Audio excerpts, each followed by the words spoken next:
So today we will talk regarding the transistors, LED, and the solar cells that are optoelectronic devices, and how the p-n junction works when we are applying those junctions in these devices. So in terms of transistors, we can manage some information, we can amplify information with these devices. LED, that means light emission diodes. We can emit light with the materials. And the solar cells, we can absorb light and create electrical potential and storage energy. So each of these devices, these are 3 examples, but we have more examples, for instance, sensors, capacitors, and memory devices we can also build, but in this class I will just show these 3.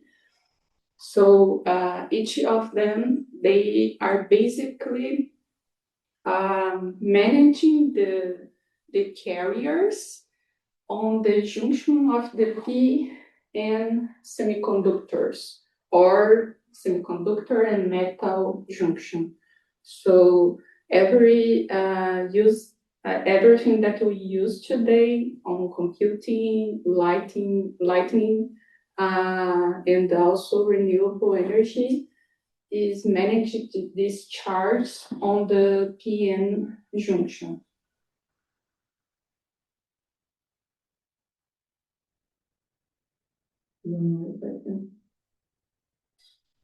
Okay.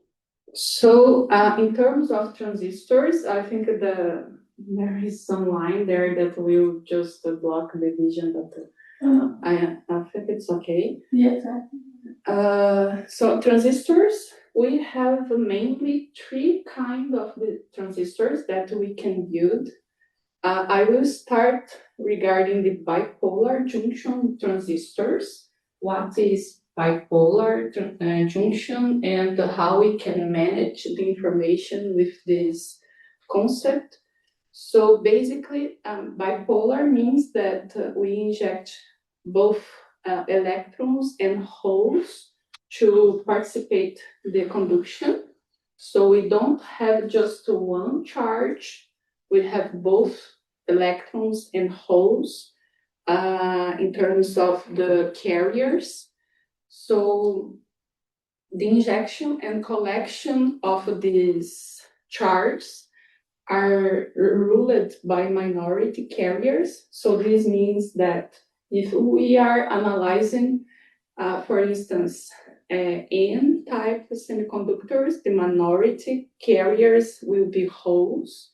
So the minority carriers will be the main carrier on this conductivity. So in terms of transistors, the key insight that we have is that a small change in the current, we can amplify this small change in large change, for instance, small change in the base. We can amplify, collect a large variation in the collector contact of the transistor.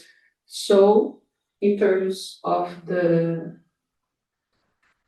composition, the bipolar transistor, we have these 3 terminals. So we call emitter.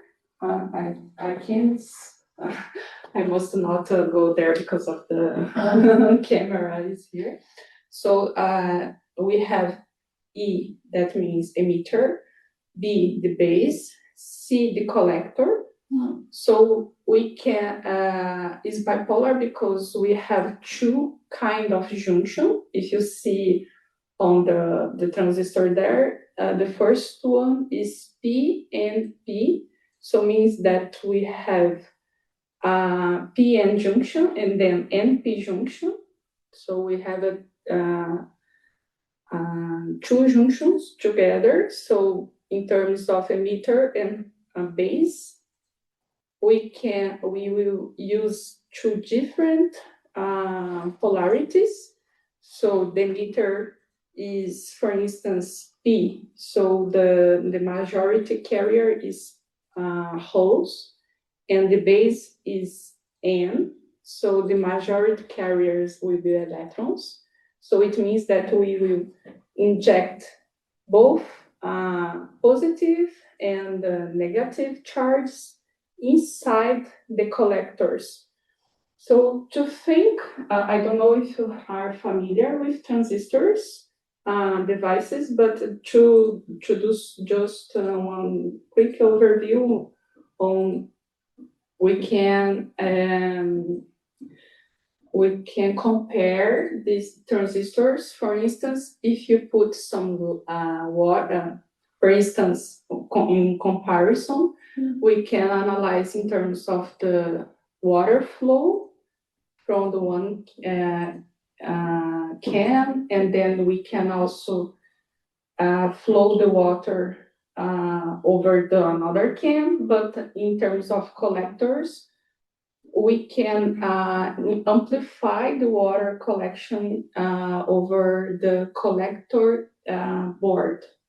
So what I mean is, the meter is the signal that the devices will give to you. Sorry, the meter is the signal that we must do to the devices. The base will be the signal that we will control this first signal, and the collector is the signal that goes out of the devices. So we have these three channels. Every transistor has these three kind of channel. So but there is another type of transistor that has two, but mainly three channels. So we can build one transistor. And we have this emitter, base, and collector. And the collector is the output signal that we are collecting from the emitter and base management. So the current goes through the two terminals, can be controlled by small changes in current in the third terminal. So the base will be mainly the terminal that we can manage to amplify the signal, or also transistors can be applied to switch on off information.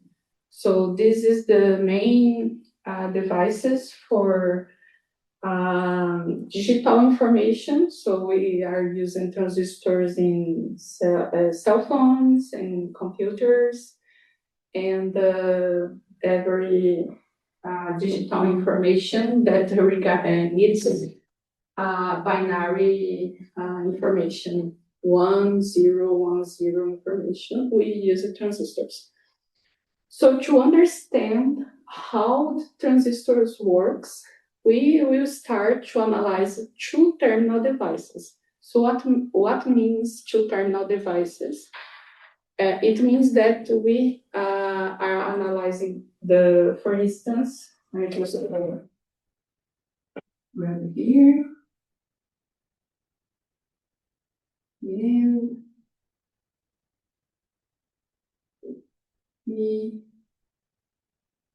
And so these are the collector, base, and emitter. So analyzing two terminal, so it means that we have one junction. So one junction, if we analyze the JV curve of this junction, we saw in the last class that has diode behavior. So it means that we start with low current and then suddenly increases the current. So this just repeated the graph, but we have exponential behavior of these two terminal devices, and we can know how the behavior of these terminals just measuring it. So we can see that there is some charge blocking and then charge transport because of the flat band condition. So when we apply one biasing circuit, what means biasing circuit? When we put on these two terminal devices one resistor that is over is showing this circuit, we can manage and to understand how is the load going to the resistor and how the load goes to the diode. So in terms of the JV curves, we can see that over the diode we have this exponential behavior, and over the resistors we have this linear behavior. So there is one point where they both are interconnected.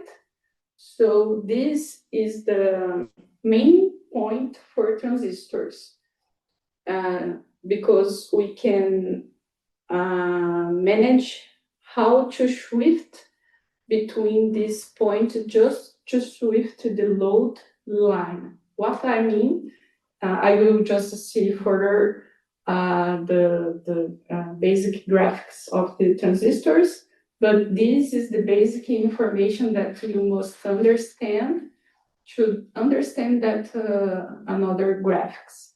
So in this case, we have just two terminal connections and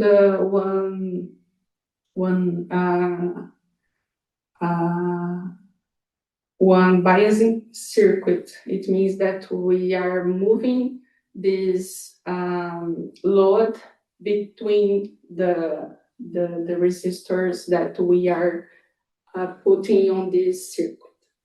So in terms of biasing, we can use batteries and the resistors that is over that circuit. And we have both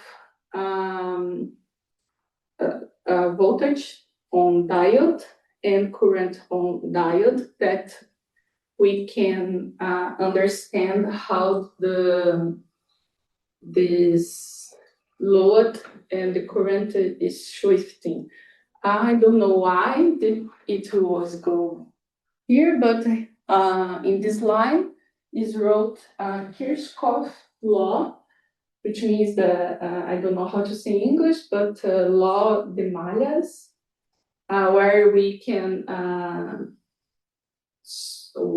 sum both of the charges in the circuit and know how the power charge goes to the diode and the resistor. So we have this equation here, because we have voltage in the resistor and voltage in diode. But in this equation, we don't know how the current goes inside of the diode, neither the voltage inside of the diode. So we must give additional equation because of the two, we have these two unknown variable. So this additional equation comes from the load. So in terms of the load, we can say that the current in the diode is a function, linear function of the load in the diode. So to resolve this equation, we have two options, one analytical through the circuit, and another one through the graphic. The simplest way is going through the graphic, which is that graphic that I'm showing you, this one. And we know that we have this intersection, and this is the point that we are analyzing. So to see this solution, we have this relationship between the current and diode being equivalent to the potential and the source, the potential in the diode and the resistor values. So in terms of the diagram, equivalent diagram, we have this simplified here.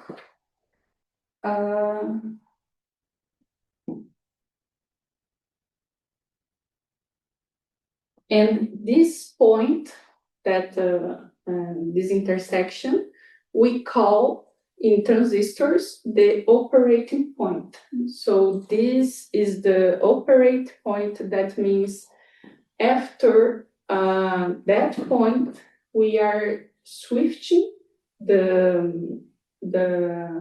device's behavior over the voltage. So this is the principal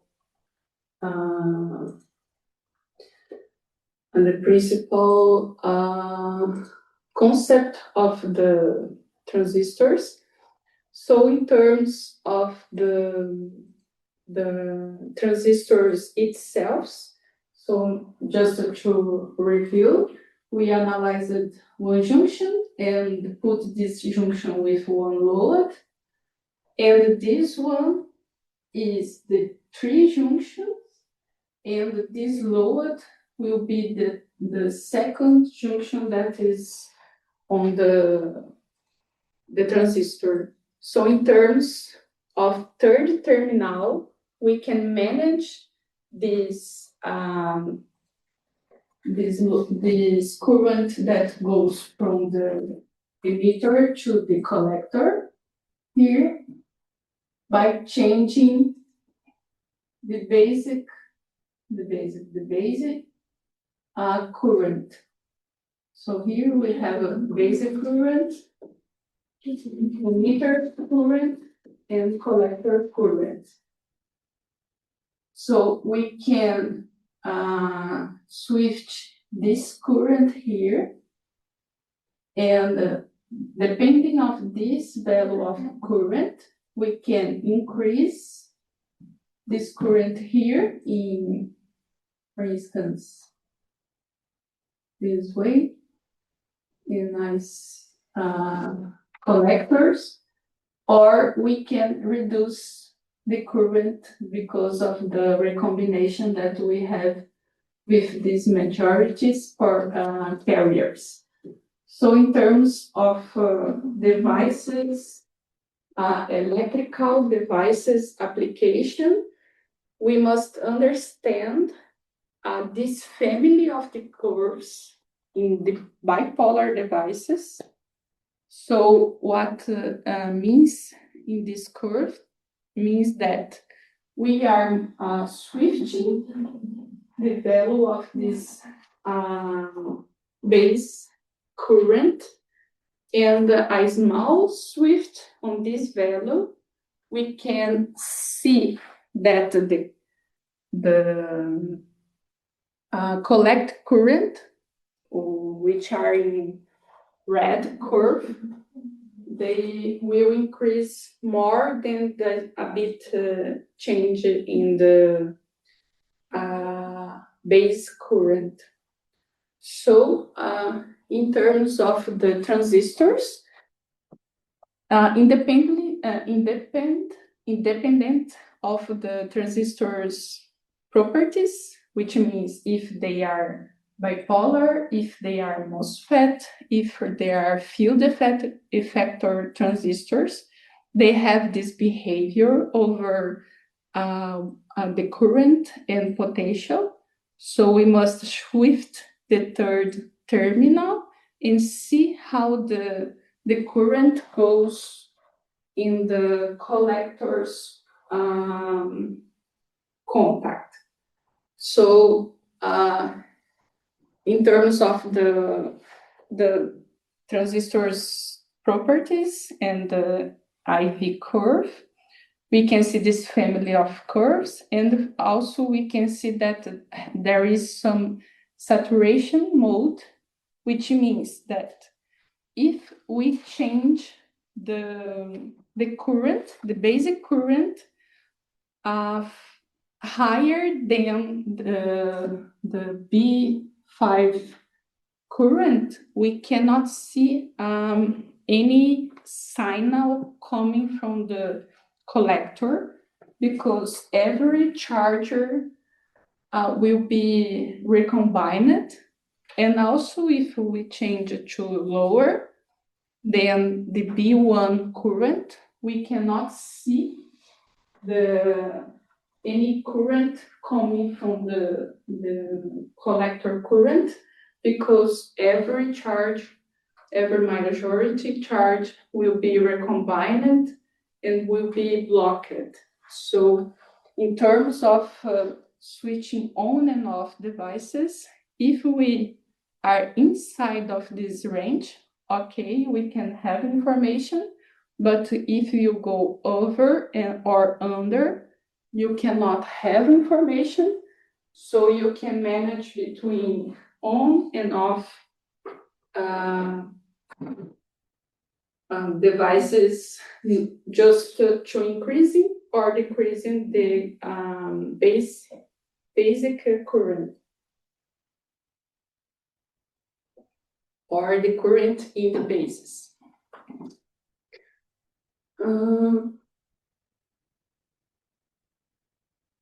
So this is also important, how the load is going over the family of the family of curves of the transistors. So the load line is the line that represents the relationship between this family of the curves. So this is how the current will go over the resistor. So it's good to know, because if you have, for instance, here one resistor that is from your computer, this information that these resistors will have. So in terms of the switch on and off information, if they are in this region or in this region here, you cannot see any current. So this is the on off. So this is the on region, off region, off region. And also it's nice to understand that the small difference in the base, we will give to the collector a huge information on the current that is over that line. I don't know why my figures just move it, so sometimes it will be over my text, but I will send also this slide too, and to people online. So these bipolar conjunctions, it's, as I said, is commonly used to amplify the current and also to switch on and off information. Everything that is in this slide is just the thing that I said. Just to see if I have some more information. No? So these are the points that I said. If our base current is under this value in blue, we are outside of the family curves, so it means that we are in off region. And if you are put some values on the basis current, we are reaching this family of lines that can be amplified, the information that you are putting. But how the devices works in terms of molecular behavior? So molecular, we have this forward bias PN junction, and in terms of P, opposite of this. No, this one. In terms of P semiconductor being the base, we are injecting holes on this channel. So what is happening in terms of molecular behavior? The holes are injecting from the P region to the N region. So the P region and the N region. Let me see if I put some here.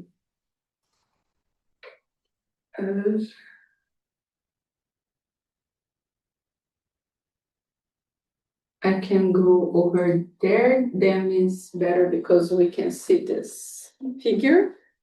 So in terms of molecular here, if we have this three-terminal transistor called NPN, we have more electrons here than holes here, and then electrons here.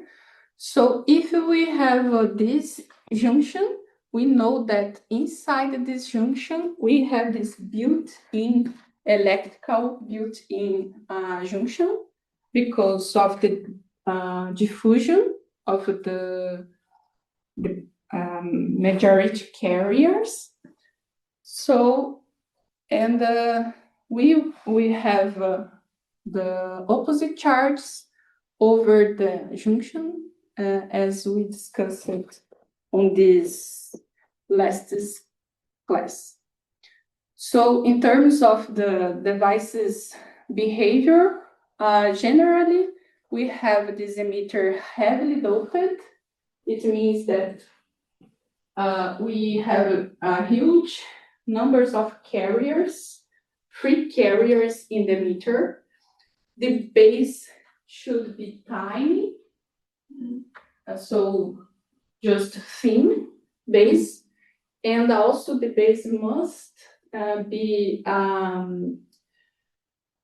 one base without any trap, and also easily transport the majority carrier. So it means if the base is P type semiconductor, it must be with high conductivity without any kind of recombination, but just a thin layer. And also the collector must have the same doping as the emitter. So in terms of the NPN transistors, the structure that is in the figure.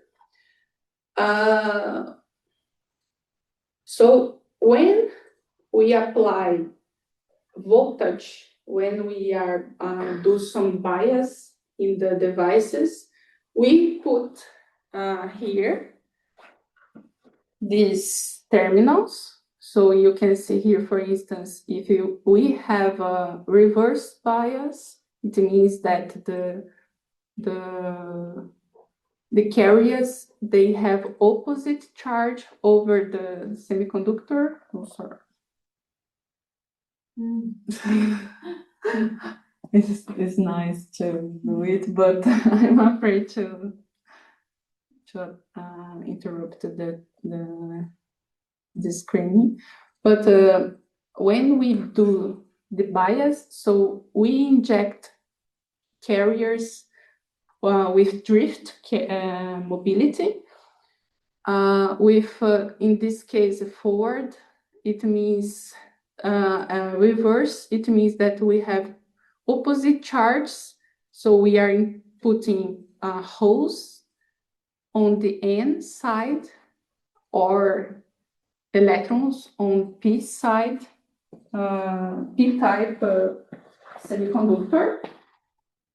But and we are putting electrons, and they have this behavior. In terms of transistor, when we are in the forward region, we can see this family of curves in the forward, and in the reverse region, we don't see any information because they block the transport due to the junction that we have. So analyzing forward and reverse bias, we have this forward bias, which means that in terms of, I don't know if you remember, but when we put more free charge over your semiconductor, you can increase or decrease the flat band, the bending of the junction. So if you increase the band bending, it means that you block. If you decrease the band bending, you transport. So this is the relationship between semiconductor and metal or other kind of semiconductor junctions. If you increase the band bending, you block. If you decrease the band bending, you transport. So to see it, you do forward and reverse bias, because you just shift the polarization of the bias. And the physical effect, mainly physical effect on these transistors, are the carriers being blocked or the carriers being transported. And this would be the main transport being through the minority injection of carriers over the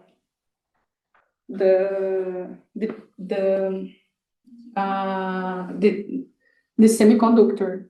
What means if you are seeing, for instance, N-type semiconductor and you put positive charge, so you put more minority carriers into the semiconductor. But if you put it on the base, you can manage how the bases are moving, how the minority carriers on the base are moving inside of the layer. And this will, for instance, if you have here in the base positive charge that is from the p-type, and you put more negative charge, it means that they will recombine, and this recombination will amplify the signal coming from the N-type and to the N-type and collected on the collector current. So to manage this information, we must shift the polarization also over the base. And in terms of the main minority carriers to have more signal, outcome signal, we must do minority carriers in the base. So if the base is p-type, the minority carriers are electrons. If the base is N-type, the minority carriers are holes. Okay, I will just move because I just spent almost 1 hour in this kind of transistor, but the main to build the materials itself, we must understand that the emitter has these inject carriers, holes or electrons. So if you want to build the the transistor, you must have this heavily doped region, and also the thin central region that is the base. I think is the same. Yeah, I was planning to just do two different slides, but I did it the same. And there is just one difference in this slide because the base in this terminal here is called the base. It's just because when you construct the transistors, it mainly the base will be the substrate. So this is the reason that it's called base. So is the substrate that you can put here the N type and base is P type and then type. So we can collect here this information. And the first devices that was developed, this was the structure, and as the semiconductor was in the substrate, they were called base, and this was the nomenclature that was used until nowadays. So to reach high efficiency in these devices, we must reduce the length of the P type of the base here. So if we have some material that has very good behavior with low thickness, thin material, so we must have a better performance. And also the doping. So if you have more doping, you can have more also current. And also if you have a crystalline structure is better than you have a amorphous structure because of a recombination in the base. So to build a better base, you must have a thin without a recombination, and also the collector and emitter must have this doping and also minimize the recombination. I just put this figure here, sorry, because this is in Portuguese, but I could not translate on time. This it's the main principal working operation of the transistors, bipolar transistors. So here is the base current, and here's the emitter, and here is the collector. So the collector, we can collect the current, output current, and here is the input current that here is biased by the basis current. So in terms of physical mechanism, you are putting, for instance, here, if you have a P and P junction, you put electrons here. So the holes coming from the P side, they goes to the N side because of the diffusion. So a few quantity of holes will recombine with these electrons, and a few electrons coming from the drift from the base current will be moved because of the electrical field in the junction in this region. So if you have electrons here and you have holes here, you can also increase the number of recombination in this region, but you can push the charges over the N side to the P side and collect more numbers of carriers. So here, this two kind of recombination is because of thermal switching, thermal kinetic of the carriers through thermal conditions. So in terms of carrier transport, we know that the transport in the transistors, they are mainly by diffusion. So the holes, as I said, are injected from the emitter, diffuse across the base, and it reaches the depletion region, switched into the collector by electrical field, and these are mainly through diffusion. So I put just these two figures to review what means diffusion. So here we have the drift transport, which means that the electron moves on the material with drift. So it means that we have a load here, and they push the electron over the material. So this is called drift. And diffusion means that we have a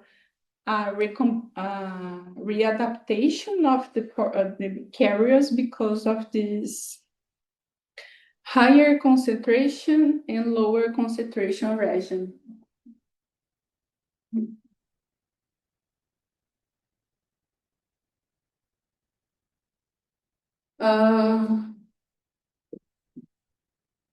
So in terms of current, the emitter current will be the collector current plus the basic current. And this can be increased or decreased with the recombination in the base, the thermal generation, the collector, or injection, electron injection from the base to the emitter.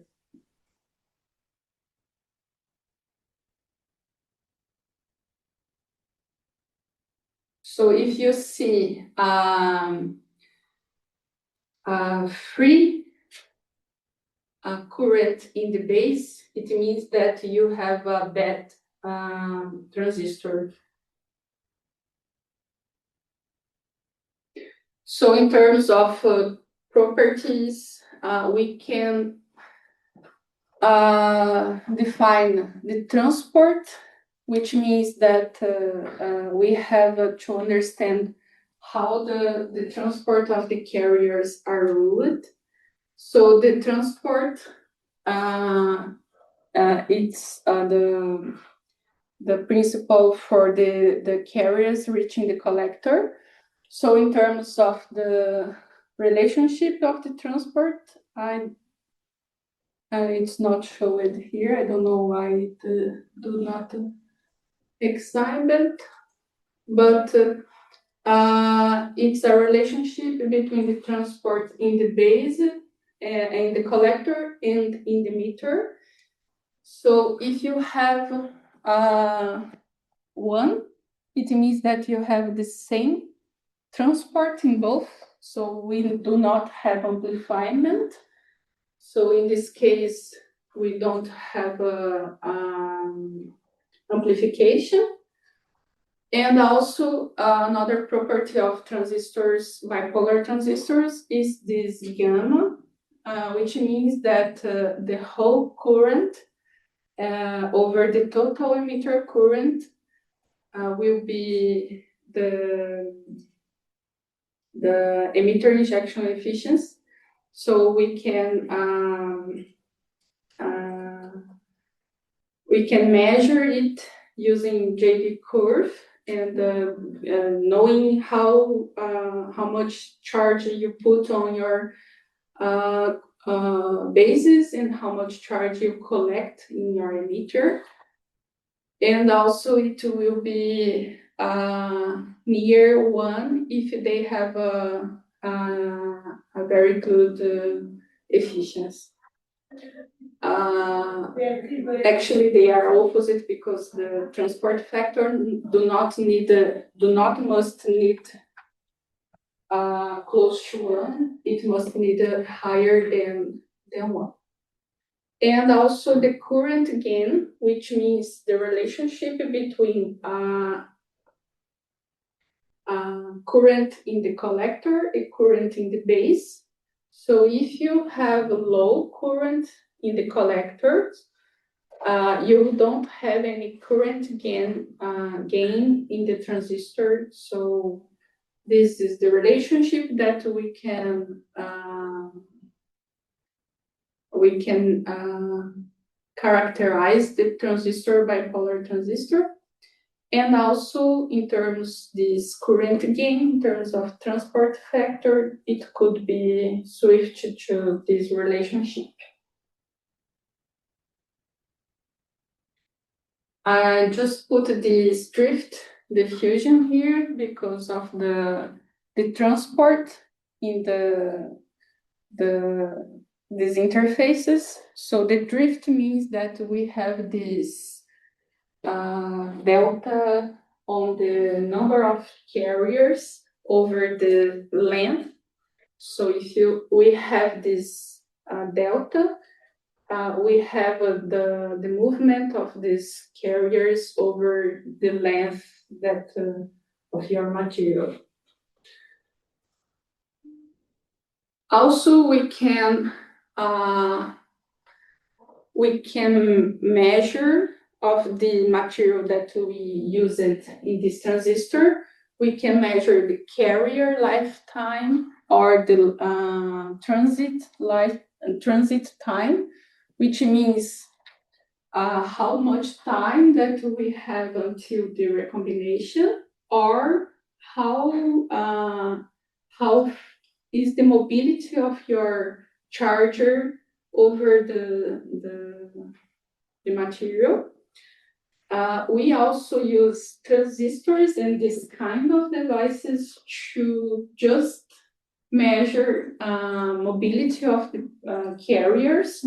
So if you want to measure the mobility of one material that you develop, you can use this structure to avoid recombinations and just to measure the transport over your base. So in terms of measurement, is one of the best to measure mobility of the materials, even though the materials will not be applied in the transistors. You can use these devices to just measure the mobility. And these are the mainly behavior of the to do this measurement, but you must use one model that is called Ebersmall, which means that we have two diodes connected with different polarization. So here you see the diode, and the direction of the diode means that you transporting this side and blocking on that side. And this, it's opposite. You transporting this side and blocking this side. So if you switch the base current, you can switch the emitter and collector current. And this model is used to analyze the transport and how the JB curves are behaving in this kind of junction. So I said regarding the bipolar transistors, we don't just have bipolar transistors, which means we can manage the transport with the carriers. But we don't have just this kind of transistors. We also have transistors that can, if you have some free charge, you can manage this movement using electrical field. So in terms of electrical field, if you use it, we can call it as transistor junction field effector transistor. So it means that we can block or we can increase the transport over this junction using just the electrical field instead of another kind of carrier on your junction. So the electrical field effector transistor, we have 3 terminals also. I just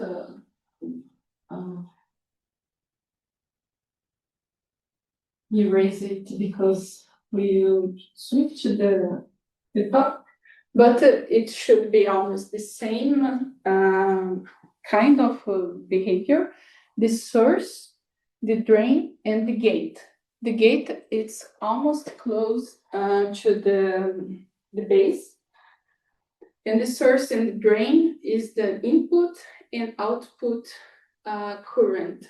So in terms of a comparison from the bipolar devices, these devices is unipolar, so we just have the majority carriers, not the minority carriers as on the bipolar devices. We have also the PN junction because of the constructions, but we can manage this this band bending condition just moving the band with the electrical field on the gate. So the main principle and side is that the drain current is controlled by electrostatic modulation of the channeled width. So we can control the drain just modulating the gate. So here I just put some examples. So in terms of devices construction, also some figures. Here we can have the gate and the drain and source. And between the drain and the source, we have this N-type semiconductor. And here we can have this region that depletion region, where we can have the region with the junction P and junction. So in terms of depletion region will be over each junction. So this is the reason this transistor has the depletion over this board. And the gate will be this opposite type of the material, and we can apply electrical field in the gate, will polarize, and also will shift the depletion region. So if we shift the depletion region, we can push or we can block the transport. So in terms of source, the charge coming from this side, if you put some electrical field that block, so in terms of the diffusion, the depletion grows here and block the transport, you do not see any signal outside in the drain. So you can manage this external output current just to do polarizations in the gate. So you must have this kind of four terminal to do this measurement.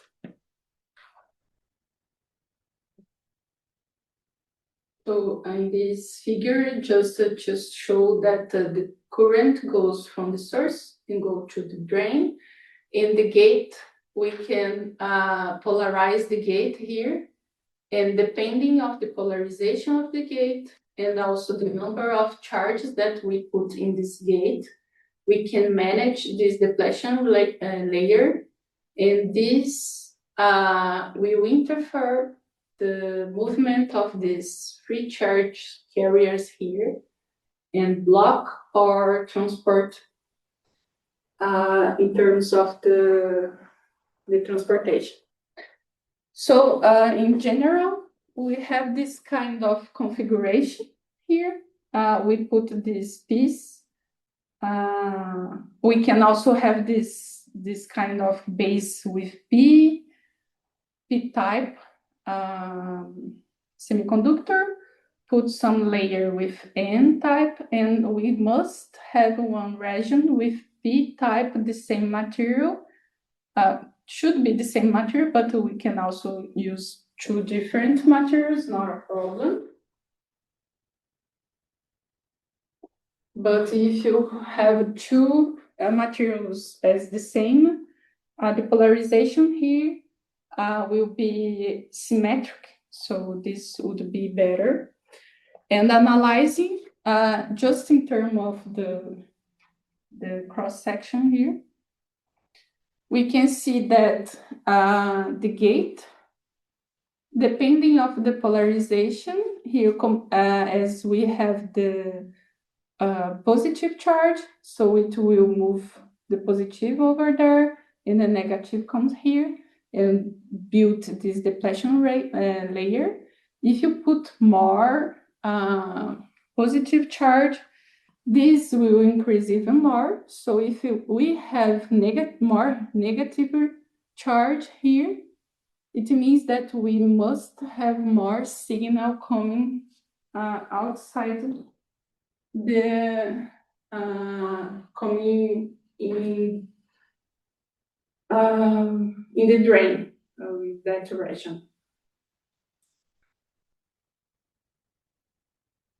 So we can also measure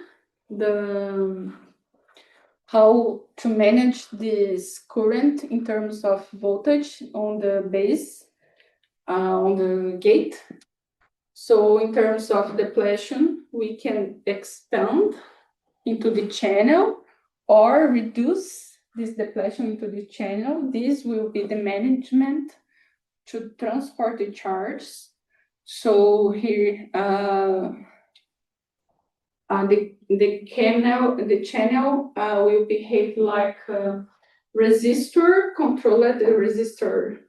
So it means that if you increase the depletion, you put more charges to block the movement of the free charges, and if you decrease the number of if you decrease the depletion region, you will increase the recombination of this majority carriers. So in terms of the JV measurements of this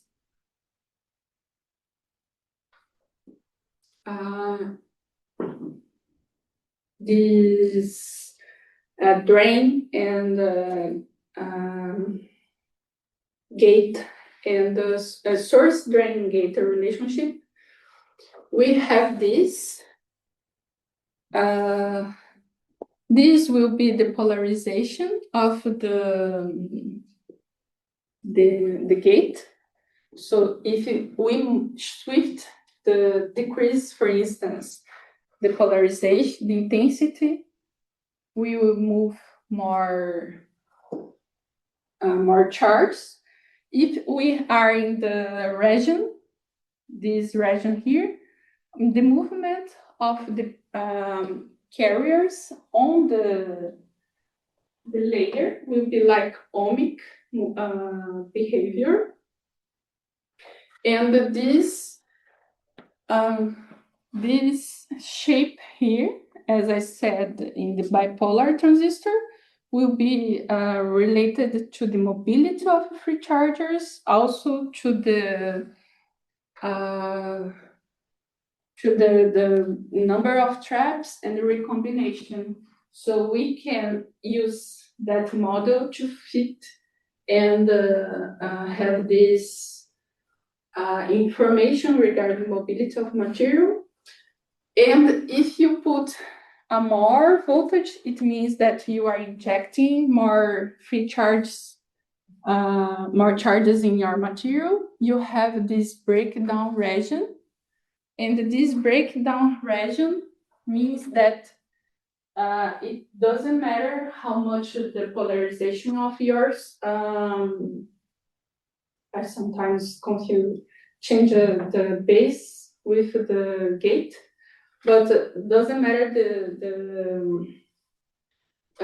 if you have a lower voltage in your gate, you increase your voltage, it will suddenly increase the transportation, and this means that the charges doesn't care if they are blocking or not, because they have so many free charges that can easily move inside the material.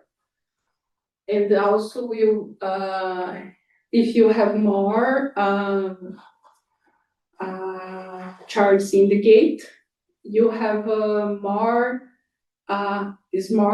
you must increase even more the polarization of your source and drain terminals. So we can also use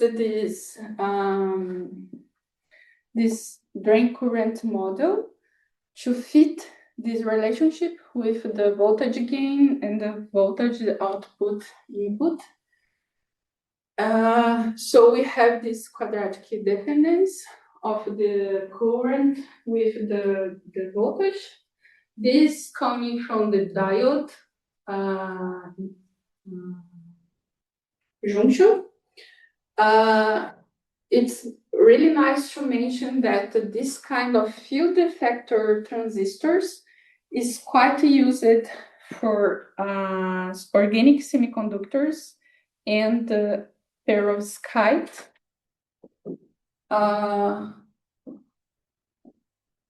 Because we can manage this transport with the polarization, and also the perovskite and organic needed just a few quantity of the voltage to block or to increase the transportation because of number of free states that they have in the material. So this kind of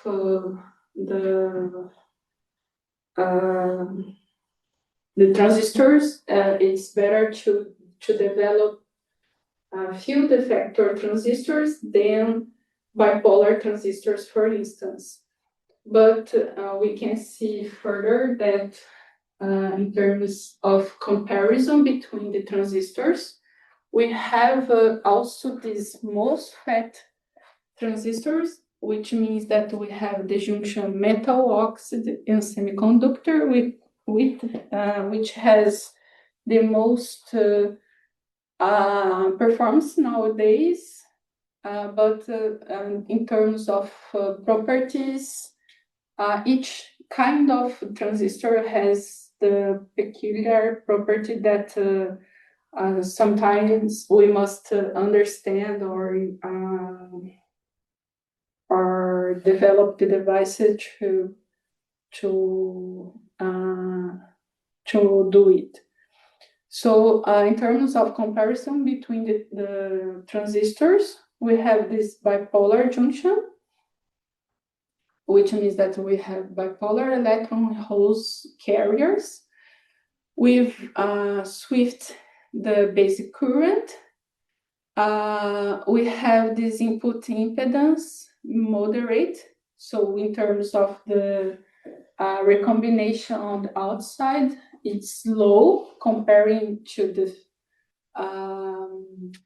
field effect transistors or metal oxide transistors, or even more organic field effector transistors. In difference, the carrier type of the FET, JFET, is unipolar. Also, the MOSFET and the organic transistor is unipolar also, but through hopping between states and not to drift of the majority carriers. So it's different transportation. We will see each of it on the second time of the course. The gate structure here also will shift between the transistors types. But the main property that I will highlight here is power consumption.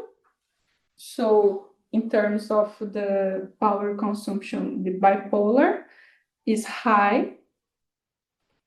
The field effector transistor is low. The MOSFET is very low. Even the organic field effector transistor is very low.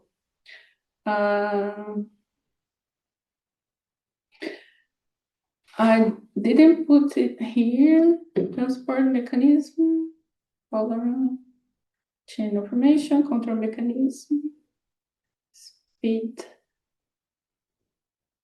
scalability, parts of fabrication, typical applications. So just to highlight here, the organic transport, organic transistors, they have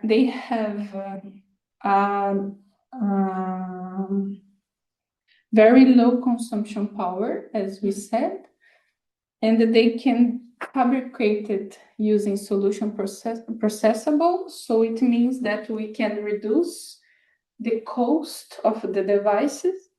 And also we have more numbers of materials used in terms of synthesis. We have this broad spectrum of the synthesis material to do organic devices.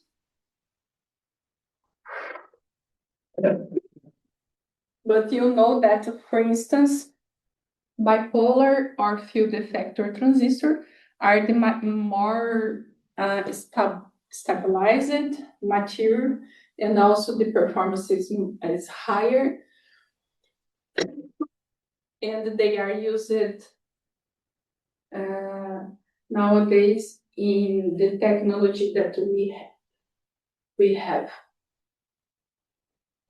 So as I said, there is this kind of metal insulator semiconductor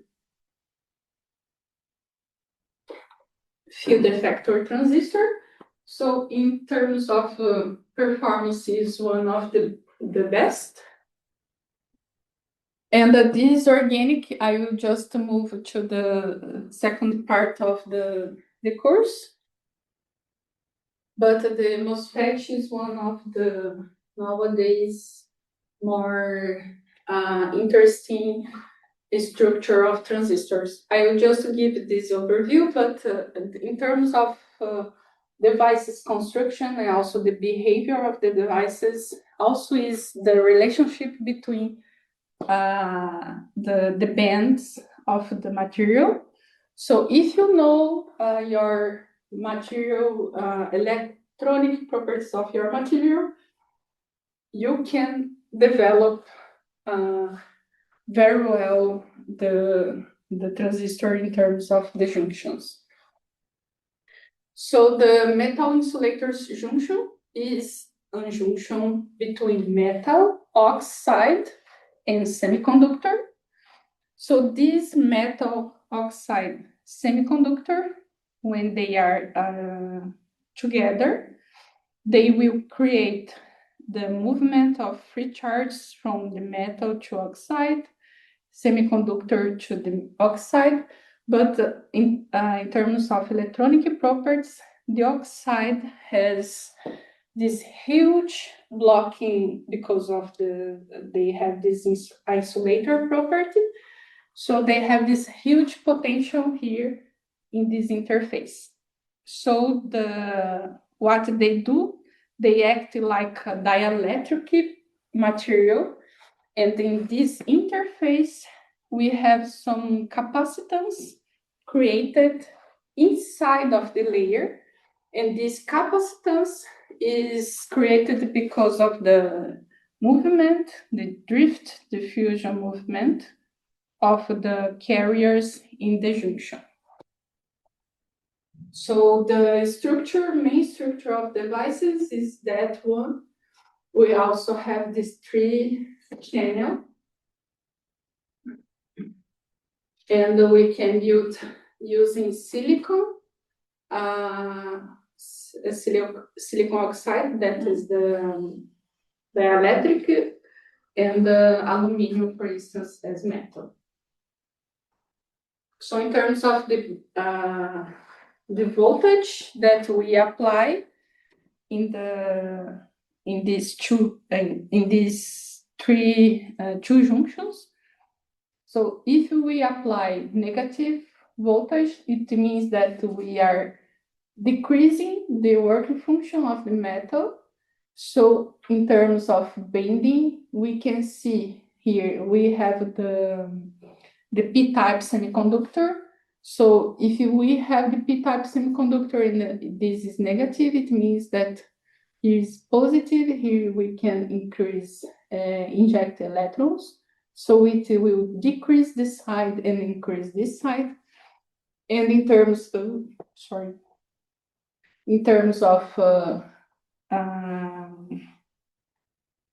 the oxide, we will have this flat. This bending is not the bending or the same bending at the interface, because this potential is quite high, so they will act like block. And in terms of reverse polarization, forward polarization, actually, we have this decrease in the work function of the metal and increase the energy Fermi level of the semiconductor. And if we increase, as we don't have this discharge transport between the semiconductor through the metal or from the metal to the semiconductor, because of the oxide, they will block, and they have this bending because of the charge accumulation. So in this interface, they act like a capacitor. So the charge will be trapped here, and suddenly, depending of the energy of the voltage, every charge here will move. So the information will be even higher because they have this charge trapped in this interface. So in terms of how the electrical field behave in this metal oxide semiconductor junction, we have this charge per unit area, more charge in the metals than in semiconductor. We can see that if this semiconductor is p-type, that is this case, the charge will be accumulated in the semiconductor area, but will increase in the contact with the oxide because of the polarization. In terms of electrical field, we have this behavior, and the electrostatic potential, we have this blocking potential and also the transport potential in terms of length of the junction. I just put this one, but what I want to say in this metal oxide semiconductor, we have this capacitance being created in this interface, and this capacitance will be accumulated charge and also will increase the transport. So in general, transistors, to understand, to build better transistors, you must understand very well the electronic properties of your material and also the visibility to build these devices. In terms of properties of material, if you have a more inorganic material, you can apply, for instance, in contact with metal or metal oxide interfaces, that they will act very well. So you must have these free charges in the interface with the oxide. If you don't have free charge, you cannot have this accumulation. So for instance, organic materials cannot act in this case. They just have this free charge through polarization, but the free charge is not, the number of carriers is not sufficient to do this bond bending. Two optoelectronic devices. So in terms of the of devices, transistors, we just see signals. So we just see the transport of electrons and holes in terms of JV curve. We don't do any kind of perturbation in the devices, but sometimes we can have this perturbation with temperature, but it's not desirable. But in terms of optoelectronic devices, we must have the perturbation, which means that we are not acting on equilibrium of the charge. We are putting more charge from outcoming perturbation, from perturbation out of the system. So what I want to say is, you have the devices, the junction, you have the free charge in the junctions, and also you have this built-in potential, but you must perturbate your system and create more charge to do this optoelectronic devices. So in terms of optoelectronic devices, is really worth to mention the electromagnetic spectra. So we have light, photons with different energy. So in terms of materials properties, to develop the optoelectronic devices, we also must know what kind of perturbation that we have in the system.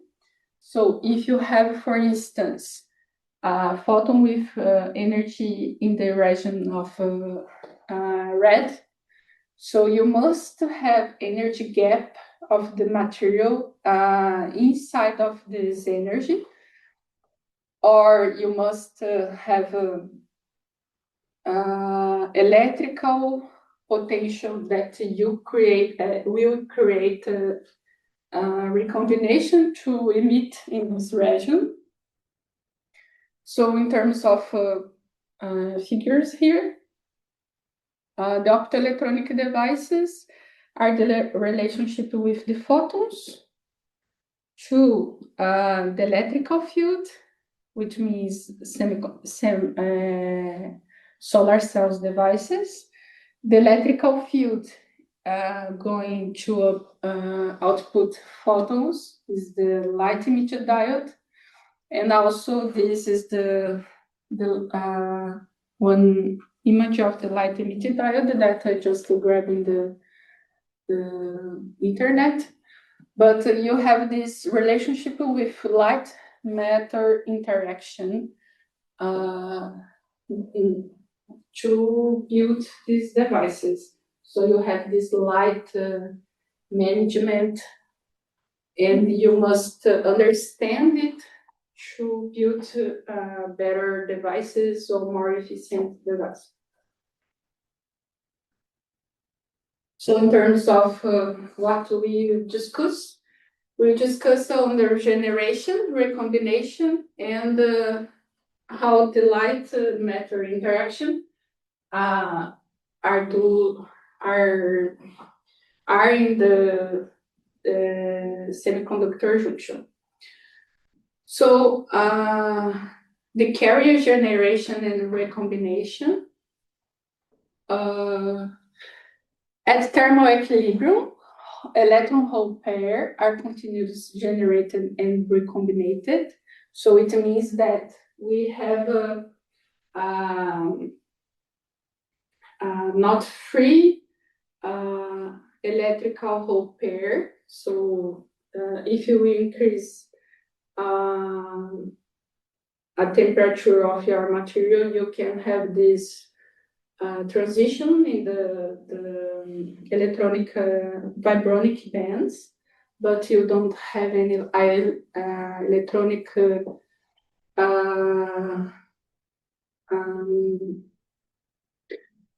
electronic assisted recombination. We call steady state condition when we created this. We generated the electron hole pair, and also we recombinated. So the rate between them are equal. We can call it that they don't shift between the time. So we call it steady state.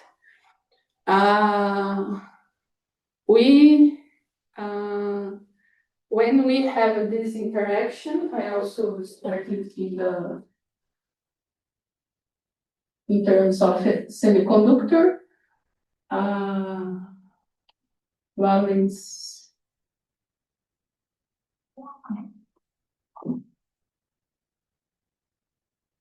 bond, the conductor then. So if you have this difference is the energy gap. Energy gap. If you put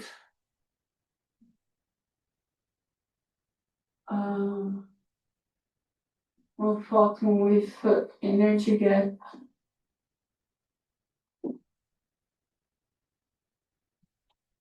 with the same energy as the energy gap, you created one electron on the conduction band, and the hole will be on the valence band. So here, in terms of semiconductor, just the semiconductor, you have this non-equilibrium because the electron has this, they are in the higher energy, so they intend to recombine. They don't intend to stay on the conductor band because this is no equilibrium condition. So this is the reason that we call no equilibrium, because it's not the best state to the charges be after the perturbation. So if you don't have any junction here, after you put the photon with this energy, the electron goes to the conductor band, and then after they recombine, and they will emit one photon with Hν energy. So what is there is, if you have this, you put one photon and you also give one photon, you have this rate between generation and recombination. So it's the same, we don't lose energy. So we can say that this is the steady state configuration, but this should be the best, the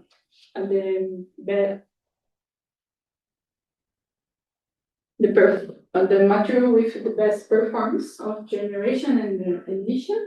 But we know that we have some traps here, and we will lose somehow the energy that we created when we absorb. But in terms of electronic properties, if you create one electron hole pair, you will recombine. If you created given photon, you will recombine, also receiving this photon with the same energy. So this also will depend of the temperature, also the materials properties, because the temperature will also give some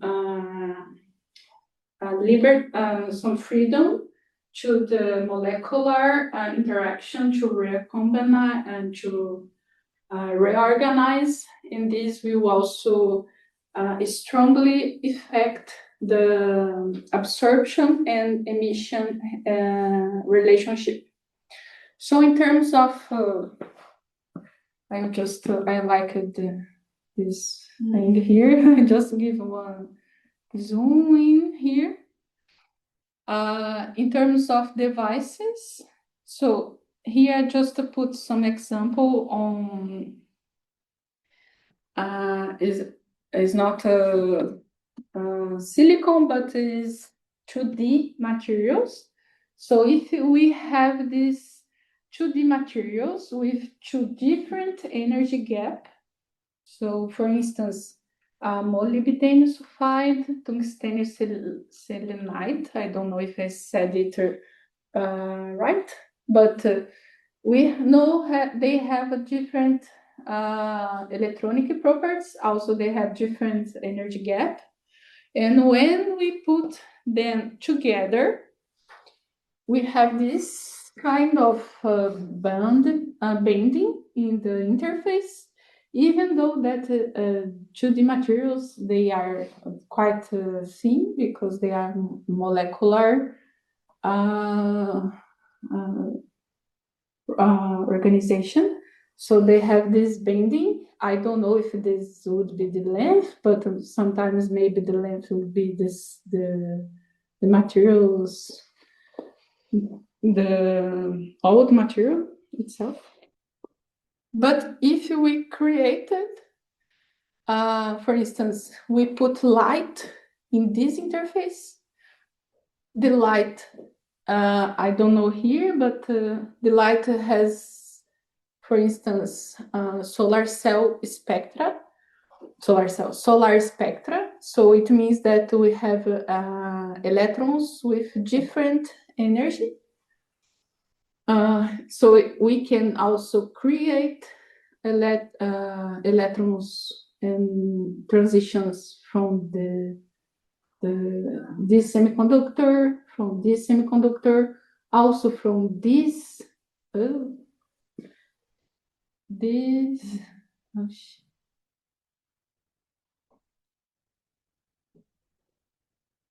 we also, if we put the energy, just this, I don't know if you can see this green, can you see? Yeah. So if you put energy with this amount of energy, you know that is lower than the band gap of this material and also lower than this band gap of this material. So you can just excite these states. As we have hole in this side and electron in this side, we created this CT, which means charge transport electron, charge transfer electron. What is the electron coming from this material goes to the conductor band, energy conductor band on another material. So they have different materials. So the electron, the exton here are in this interface with the material. And also this has the band bending because of this difference in the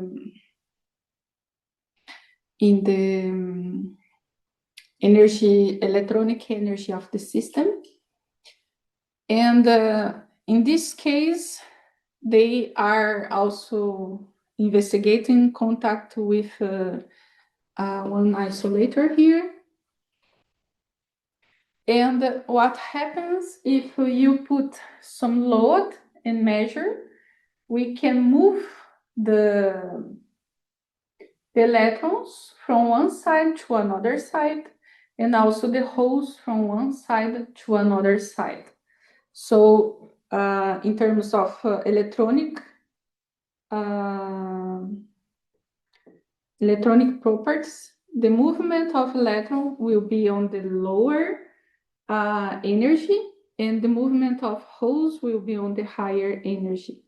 So here I don't see I didn't put the whole devices. I just grabbed this figure to show that when we created this junction, we can create free charges, not just in semiconductor itself, not just in another semiconductor from the junction, but also in the depletion region that we call CT charges.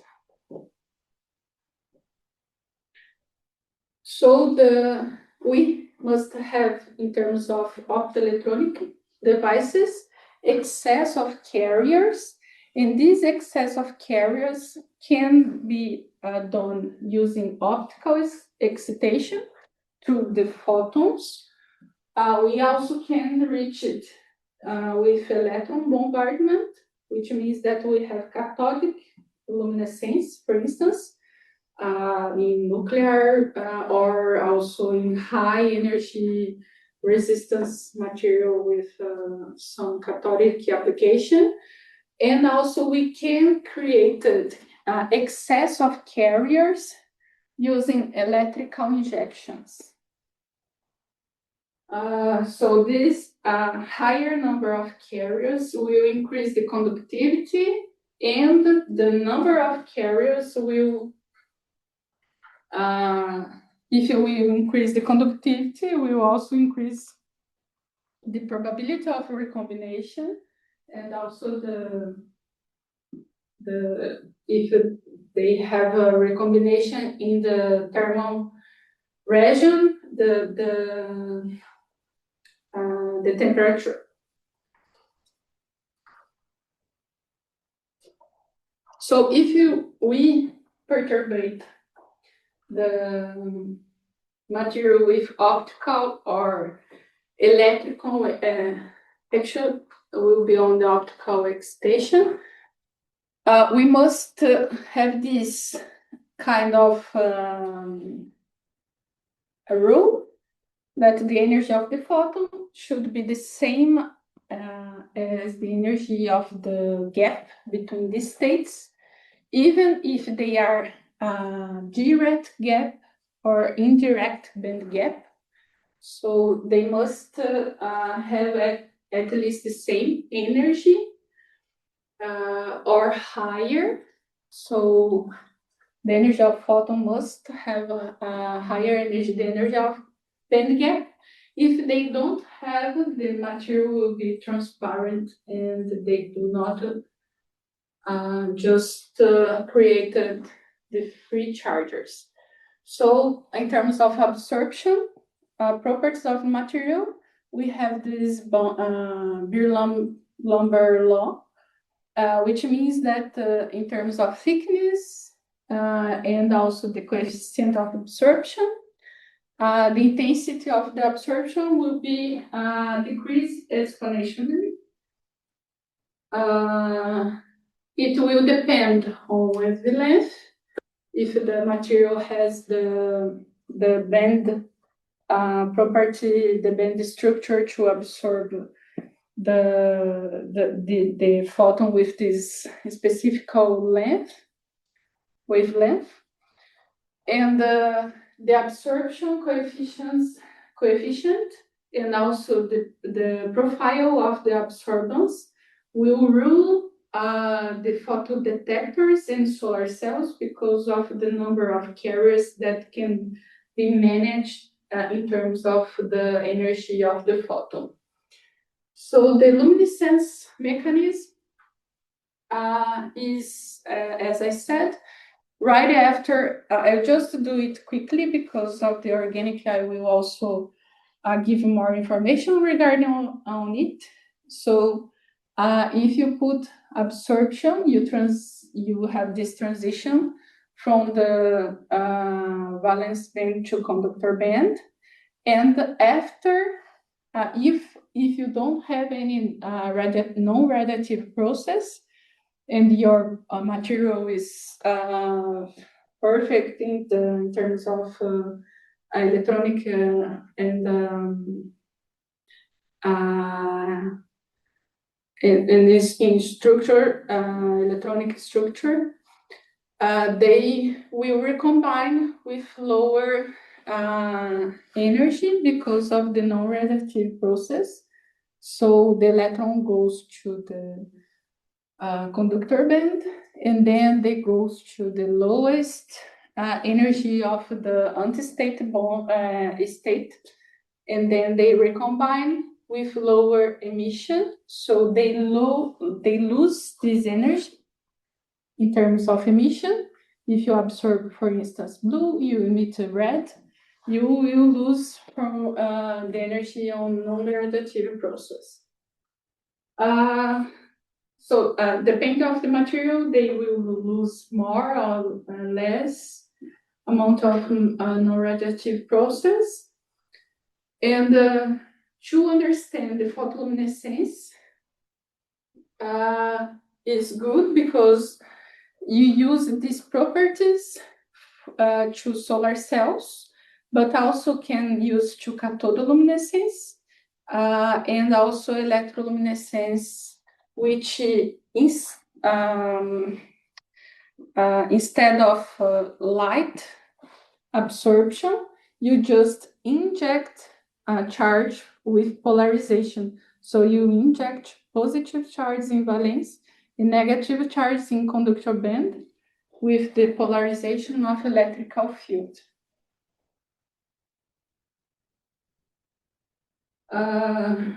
After the absorption, they also have this decayment, which means they have this carrier's lifetime. So they have some specific time before recombine. This we can measure and also manage, because if you have a quick recombination, you must avoid some creators of some devices that needed more time of to collect the discharge, for instance. So if you are building, for instance, solar cells, you must put some interlayers here to collect this free charge before they recombine. So the carrier lifetime will be really nice to support the device construction and also the solar cell efficiency. So in terms of solar cells, I'll just put here quickly, sorry because of the time, but I will also give this back on the organic solar cells. But the materials, they also have this diode per the solar cells, they are diodes, so they have this depletion region, they have this p-type and n-type side in terms of inorganic solar cells. So if we created with the light, we created, as I said, carriers in the depletion region, carriers in the p-type, carriers in the n-type. So in terms of polarization, the movement of the carriers will be ruled to the metal that has the suitable energy to collect the electron or to collect the hole. And also in terms of the electrical building effect, they will push the charge through the collecting electrodes. So if you put light, for instance, you created this photocurrent that we call here JSC, that is the current on short circuit, which means that we have this short circuit, so we are in connection. And also, if you have the open circuit, which means that we just measure the electrical field inside of the devices itself. It is the open circuit value of this solar cell. I will just give this quickly, but I will return on this discussion actually twice in this month. We will have the thematic month, and I will give one course on just solar cells devices on the thematic month. It's just, I think, one morning of the course.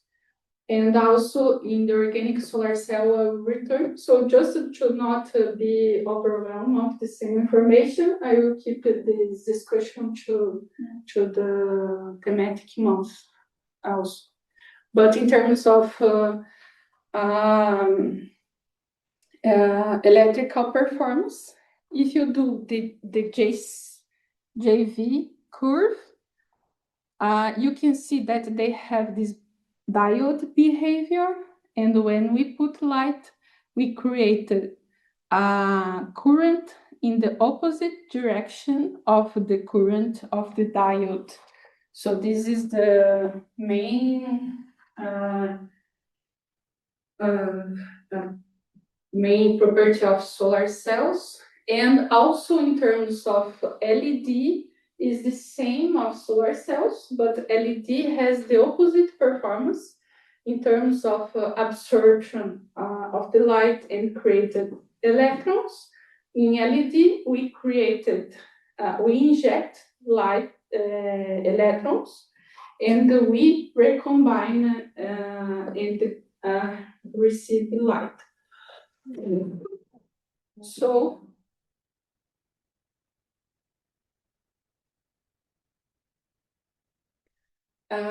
the literature also said that the best solar cell is the best LED device.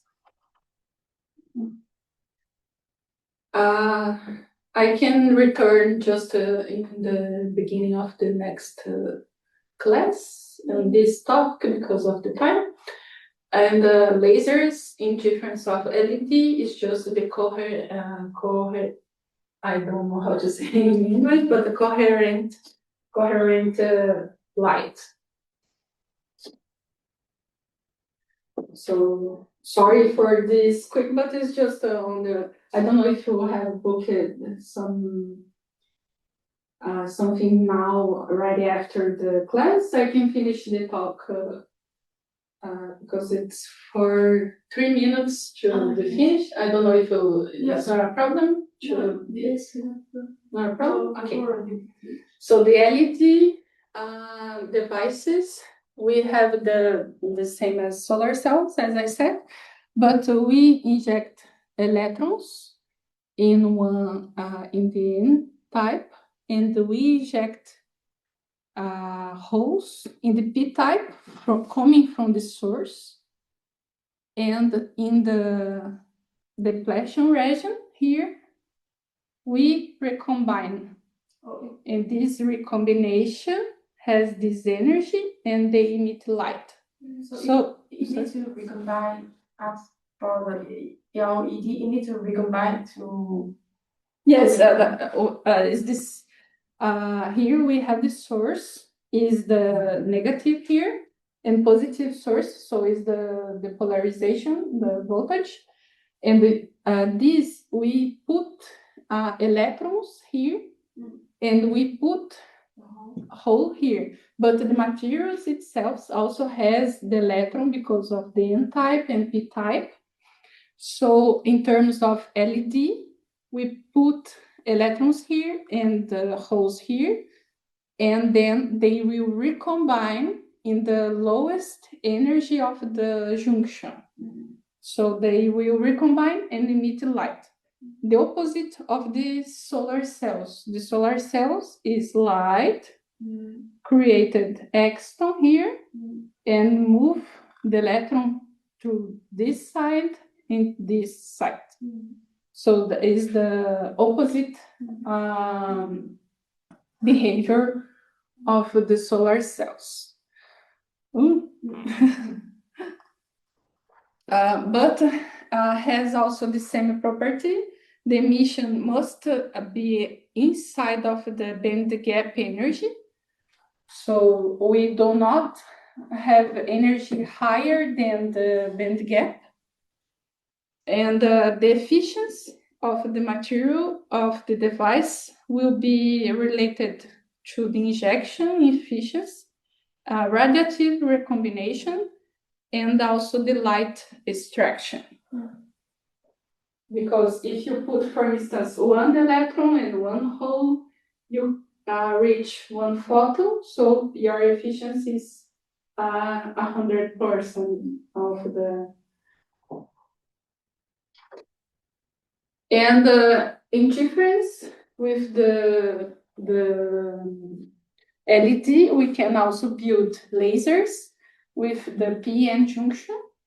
So, but the difference between them, they are the coherent light. So it means that they have the same phase, the same intensity, and the same energy. Different from the LED, because the LED, even that they have the same energy, they are not in the same phase, so they are not a coherent light, and we can reach it using opticals tuning, but we can also populate different states. I will not go inside of lasers because of this is another kind of big different topic, but you can build one laser using materials that are used in the transistors, LED, or solar cells devices. So the takeaway message is the light matter interaction drives optoelectronic devices. So if you know how your material interacts with the light, you can tune the optoelectronic properties of the device to increase the efficiency of the optoelectronic devices. You must increase the generation or increase the transport or decrease the recombination, which are fundamental to improve the carrier dynamics of the material. And also, the PN junction is the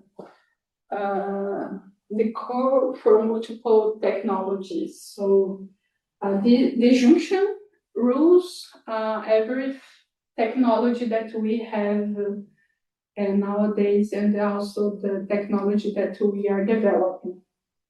It's just a general overview, because this talk has several things to discuss.